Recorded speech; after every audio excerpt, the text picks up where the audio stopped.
مرحبا يا أحلى متابعين. اليوم بدي أفتح معكم طرد وصلني اليوم من شيئين، بس قبل ما نفتح لا تنسوا تعملوا لايك وشير وسبسكرايب وتضغطوا على جرس التنبيه مشان يوصلكم كل شي جديد.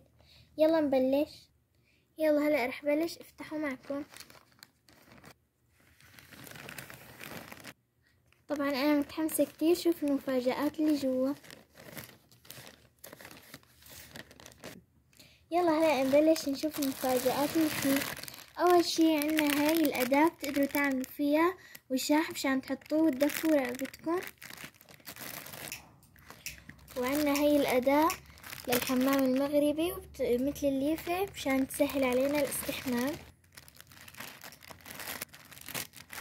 هي هيك بتكون على شكل قفاز، بتنلبس بالايد هيك بهاي الطريقة. وعنا هاي المقلمة متعددة الطبقات، فيها 4 طبقات من الوش والوش التاني مثل ما انكم شايفين هيك. وعنا هون كمان توبر للكيك، وهي مثل فرشاة مشان الأماكن الدقيقة. وطلبت مقلمة تانية مشان أختي. وعنا هاي براش مشان المطبخ والحوض والحواف.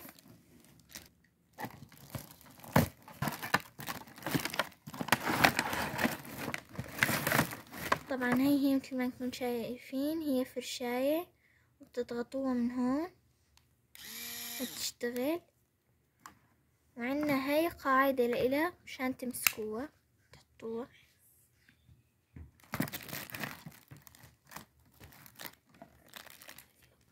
وطبعا اللي هي البراش أداة ريتشارجبل، وهاي هي عبارة عن انه بتمسك البوط او البوط، يعني بتمسك رباط البوط مشان انه الاولاد الصغار ما يتفشكلوا فيه.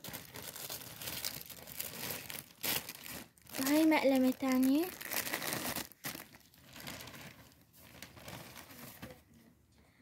وعندنا هاي البراش للوجه، طبعا هي كتير صغيرة وكيوت وإلها وجه مثل الفوريو ووجه ناعم كتير حبيتها. وعندنا هاي الأداة مشان التقطيع، بتحطوها على الأصابع من هون هيك هيك بتحطوها من هون وبتبلشوا تقطعوا مشان تحمي الأصابع. وهيك نكون خلصنا. يا رب يكون عجبكم الفيديو، وبتمنى تقولوا لي رأيكم وأكتر منتج عجبكم. وإذا دعمتوني وحطيتوا لي لايك بدي أعملكم فيديو عن طريقة استخدام المنتجات. باي.